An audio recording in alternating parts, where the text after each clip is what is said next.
Baik,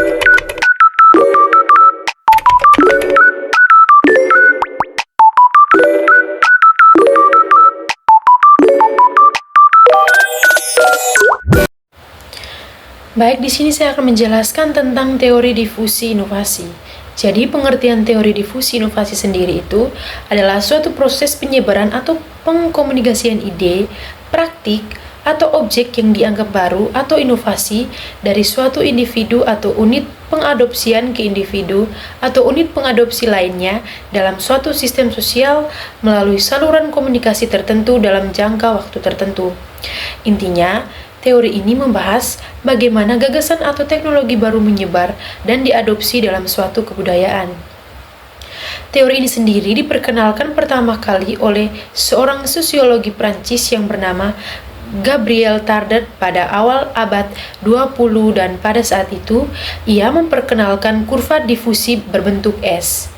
Kurva difusi berbentuk S ini sendiri menggambarkan suatu inovasi diadopsi oleh seseorang atau sekelompok orang menurut dimensi waktu.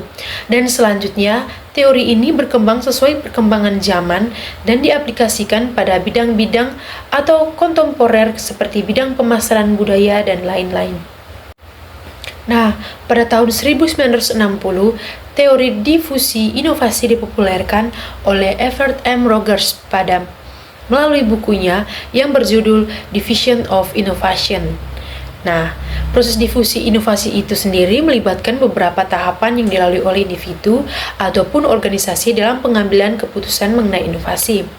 Yang pertama itu ada tahap pengetahuan. Jadi di tahap pengetahuan ini, di mana individu atau organisasi pertama kali mengetahui tentang adanya inovasi.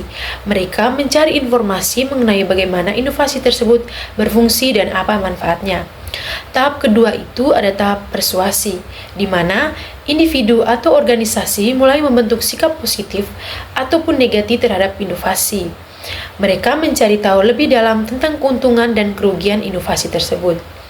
Tahap yang ketiga itu adalah tahap keputusan, di mana individu ataupun organisasi memutuskan apakah akan mengadopsi atau menolak inovasi. Jadi, tahap ini bisa melibatkan percobaan atau trial inovasi terlebih dahulu. Tahap yang keempat itu ada tahap implementasi, di mana jika keputusan adalah mengadopsi individu ataupun organisasi dan mulai menggunakan inovasi tersebut.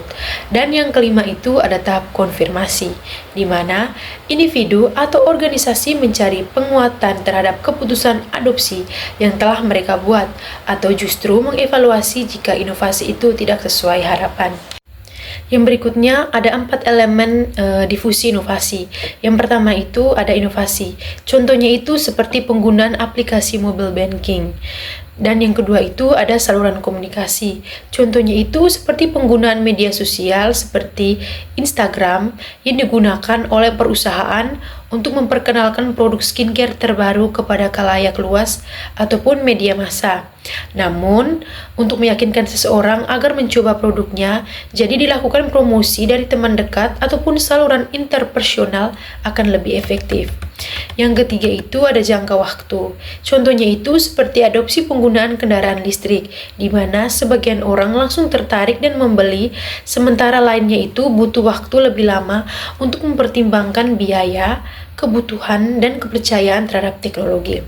Dan yang terakhir itu ada sistem sosial, di mana contohnya itu komunitas petani dalam satu desa mulai menggunakan teknologi irigasi tetes. Jadi keputusan mereka itu dipengaruhi oleh struktur sosial, diskusi kelompok tani, dan juga rekomendasi dari ketua kelompok tani.